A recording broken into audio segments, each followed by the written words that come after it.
Kasih setia Tuhan tidak pernah lepas dari kehidupan kita, hingga kita boleh merasakan hari ini suatu anugerah.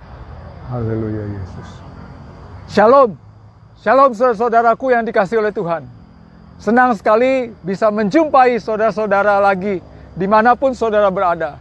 Doa kami, harapan kami, kita semuanya tetap dalam keadaan sehat. Walaupun corona ini belum berakhir. Mari saudara-saudara, selagi kita ada waktu, selagi ada kesempatan, ambil Alkitab saudara, saya mau mengajak kita pergunakan waktu ini untuk belajar firman-Nya. Kita datang lagi bersekutu, mendengarkan dan mempelajari firman Tuhan. Ambil Alkitab saudara, dari kitab Mazmur, buka kitab Mazmur pasal 34. Mazmur 34 ayatnya yang ke-9. Demikian firman Tuhan, kecaplah dan lihatlah betapa baiknya Tuhan itu. Berbahagialah orang yang berlindung padanya. Kecaplah dan lihatlah betapa baiknya Tuhan itu. Berbahagialah orang yang berlindung kepadanya. Tema atau judul pembelajaran firman Tuhan pada kesempatan kali ini bicara tentang kecaplah dan lihatlah kebaikan Tuhan. Saudaraku yang dikasihi oleh Tuhan, ada banyak orang-orang Kristen bila ditanya apakah Tuhan itu baik, jawabnya iya baik. Ya. 99% pasti menjawab iya baik. Tetapi kita tanya sungguh-sungguh, dari mana tahu kebaikannya? Bagaimana saudara mengerti atau mengetahui kebaikannya? Ya pokoknya Tuhan baik. Tuhan baik. Saya masih hidup. Saya diberi rezeki. Saya bisa gajian. Saudara, apa yang perlu kita ketahui pada kesempatan kali ini? Kita mau benar-benar saudara mengecap, melihat kebaikan Tuhan. Itu penting sekali. Mengapa kita harus belajar? Ini sangat penting bagi hidup kita. Ini akan membawa kekristenan kita lebih maju lagi, lebih baik lagi ketika kita sungguh-sungguh merasakan, mengecap dan melihat kebaikan Tuhan. Di dalam Alkitab tadi di Mazmur 34 ayat yang ke-9 sampai ke-11 kita mau belajar bagaimana kita mau melihat seperti pemazmur berkata, kecaplah dan lihatlah kebaikan Tuhan. Yang seperti apa? Yang bagaimana, bila mana, dan sebagainya. Saudaraku yang dikasihi Tuhan, ini penting bagi kita. Ini penting bagi kita seperti tadi saya katakan di awal. Saudara, dalam terjemahan bahasa Ibrani, dalam terjemahan bahasa Ibraninya kata kecap itu dipakai kata tawam. Tawam. Tawam itu berarti to taste. To taste itu artinya merasakan. Merasakan, mencicipi. Saudaraku yang dikasihi Tuhan. Sedangkan kata lihatlah, tadi kan katanya kecaplah dan lihatlah. Kecapnya itu tawam. Kalau lihatlah itu pakai bahasa aslinya, di sana terjemahnya rau'au. Rau'au. Rau'au itu artinya direct end. Kalau dalam terjemahan bahasa Inggrisnya direct end. Artinya mengalami langsung.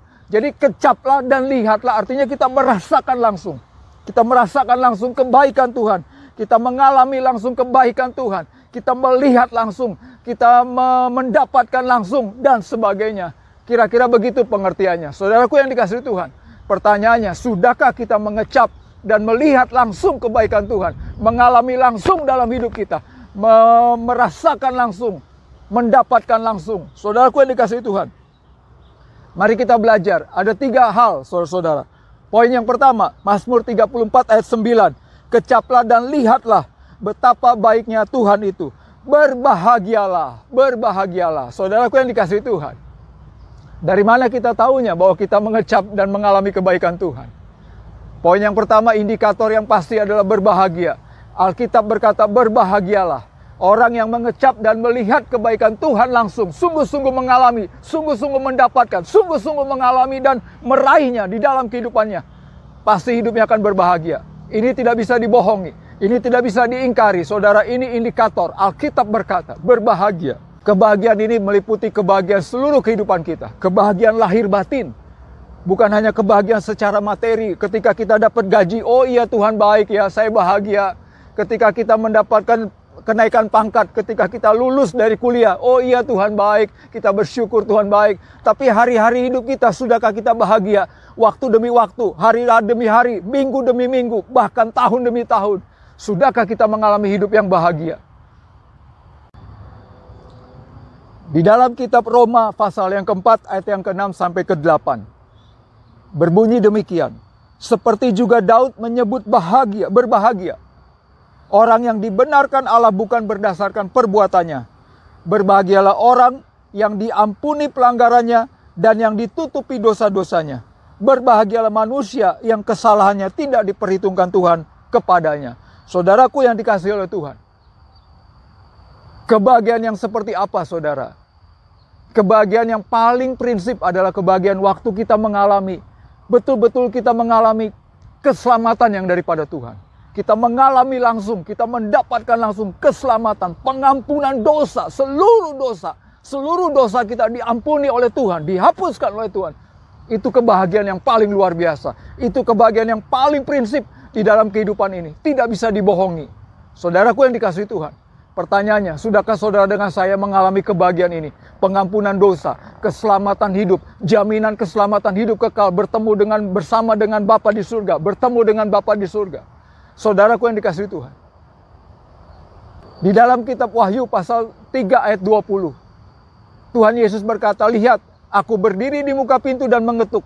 Jikalau ada orang yang mendengar suaraku, aku akan masuk dan makan bersama-sama dengan dia, dan dia bersama-sama dengan aku. Saudaraku yang dikasihi Tuhan, sudahkah kita mengalami pengampunan dosa dan keselamatan jiwa yang kekal dari Tuhan Yesus? Undang Tuhan Yesus masuk ke dalam hidup saudara. Undang dia saat ini juga, saudara. Dia akan mengampuni dosa-dosa kita, dan dia akan menyediakan tempat di rumah Bapa di surga selama-lamanya. Rindukah saudara mengalami hal ini? Saudaraku yang dikasihi oleh Tuhan, ini kebahagiaan yang sejati. Ini kebahagiaan yang sejati. Orang yang mengecap dan melihat kebaikan Tuhan adalah orang yang berbahagia. Yang berbahagia seperti apa? Yang telah mengalami pengampunan dosa dan mendapatkan jaminan hidup yang kekal. Saudaraku yang dikasihi Tuhan, poin yang kedua, kita belajar Mazmur 34 ayat yang ke-10 dan 11-nya.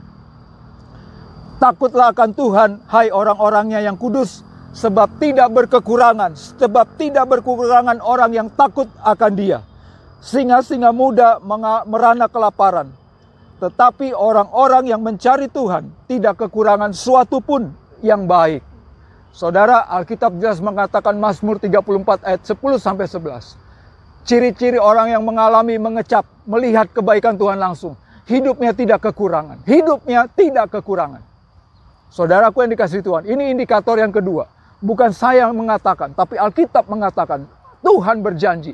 Orang yang mengecap dan melihat kebaikan Tuhan langsung, mengalami, merasakan, dan sebagainya, adalah orang yang hidupnya tidak kekurangan. Makanya dia bisa berkata, seperti pemazmur dia berkata, oh kecaplah dan lihatlah betapa baiknya Tuhan. Tidak kekurangan sekali lagi dalam arti apa, saudara? Mengalami kemakmuran. Kemakmuran dalam arti apa, saudara? Bukan soal berlimpah harta, tetapi berkecukupan. Segala hidupnya dicukupkan oleh Tuhan. Kebutuhan ekonomi, kebutuhan sandang, kebutuhan pangan, kebutuhan papan, dan sebagainya. Itu mengalami yang namanya kemakmuran. Tidak harus dalam arti berlimpah-limpah. Bukan demikian, saudara. Tidak kekurangan artinya kita berkecukupan. Saudaraku yang dikasihi Tuhan, sudahkah kita mengalami hidup yang berkecukupan hari demi hari? Atau kita selalu merasa kekurangan? Kita merasa kekurangan dalam banyak hal. Saudara, bila mana ini saudara mengalaminya, berarti tandanya kita belum melihat, mengecap kebaikan Tuhan. Dan ini tidak bisa dibohongi sekali lagi.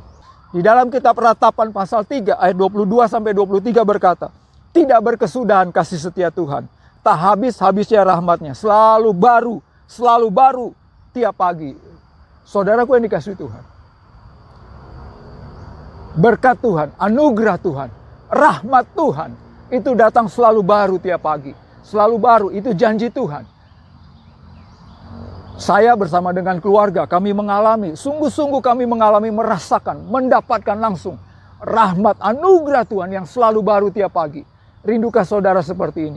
Ini yang dimaksud hidup kita tidak berkekurangan, saudara. Dan itu hanya datang dari Tuhan. Itu hanya datang dari Tuhan. Tidak bisa kita akal-akali. Tidak bisa dengan hanya kerja keras. Tidak bisa hanya dengan berupaya segala cara. Oh, tidak bisa, saudara. Di dalam firman-Nya berkata, Matius pasal 6 ayat 33. Saya percaya kita semua sudah hafal.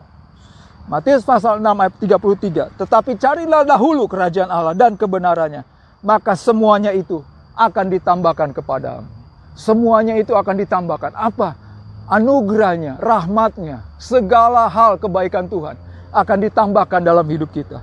Rindukah saudara mengalami hal ini? Saudara, artinya kita tidak pernah mengalami kekurangan apapun, saudara-saudara. Walaupun hanya 1 rupiah, kita tidak akan pernah mengalami kekurangan. Hidup kita dijamin 100% mengalami kecukupan. Saudaraku yang dikasihi Tuhan. Berikutnya, poin yang ketiga. Poin yang ketiga di sana dikatakan Mazmur 34 ayat yang ke-7 dan ke-16. Ayat 7 dan 16. Orang yang tertindas itu berseru dan Tuhan mendengar. Tuhan mendengar, Ia menyelamatkan dia dari segala kesesakan. Mata Tuhan tertuju kepada orang-orang benar dan telinganya kepada teriak mereka meminta tolong. Saudaraku yang dikasihi Tuhan. Poin yang ketiga. Dari mana kita tahu? Bila mana kita merasakan, melihat, mengecap, mendapatkan, mengalami langsung kebaikan Tuhan. Waktu kita berseru dan Tuhan segera menjawab. Waktu kita berteriak, Tuhan segera menolong. Waktu kita memanggil Dia, Dia segera menjahut. Dia segera menjawab segala keluh kesah, segala doa, segala seruan kita. Saudaraku yang dikasihi Tuhan.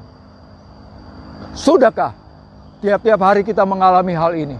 Waktu kita datang berseru kepada Tuhan, kita minta tolong sama Tuhan, kita minta dicukupkan kebutuhan sama Tuhan, kita minta pertolongan apapun, dan Tuhan menjawab kita. Dan Tuhan menjawab kita. Kalau ini sudah terjadi, berarti betul kita bisa berkata, kecaplah dan lihatlah betapa baiknya Tuhan itu. Rindukah saudara mengalami hal ini? Tiap-tiap hari doa-doa kita selalu dijawab sama Tuhan. Seruan kita selalu didapatkan sama Tuhan. Selalu didengar dan mendapatkan segera pertolongan dari Tuhan. Saudaraku yang dikasihi Tuhan. Apa artinya seru dan doa kita selalu dijawab sama Tuhan? Artinya dalam keadaan apapun hidup kita pasti dijamin oleh Tuhan. Dan Tuhan segera bertindak. Tuhan segera menolong. Tuhan segera berbuat apa yang sesuai dengan kebutuhan kita. Yang sesuai dengan seruan, teriakan kita kepada Dia, Tuhan Yesus. Rindukah saudara dengan saya mengalami hal ini? Saudaraku yang dikasihi Tuhan. Sekali lagi, kecaplah dan lihatlah kebaikan Tuhan. Rindukah saudara mengalami, merasakan langsung kebaikan Tuhan? Ada 3 indikator tadi. Yang pertama, hidup kita berbahagia. Yang kedua, kita tidak pasti kekurangan, tidak pernah kekurangan. Yang ketiga adalah seruan doa kita, teriakan kita pasti dijawab, didengar oleh Tuhan.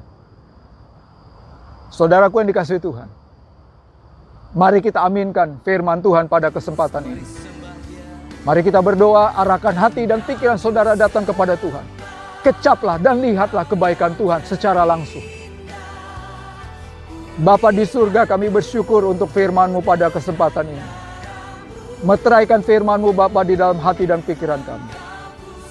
Bapa, kami rindu betul-betul mengecap, merasakan, mengalami, mendapatkan langsung kebaikan-kebaikan-Mu dalam sepanjang hidup kami.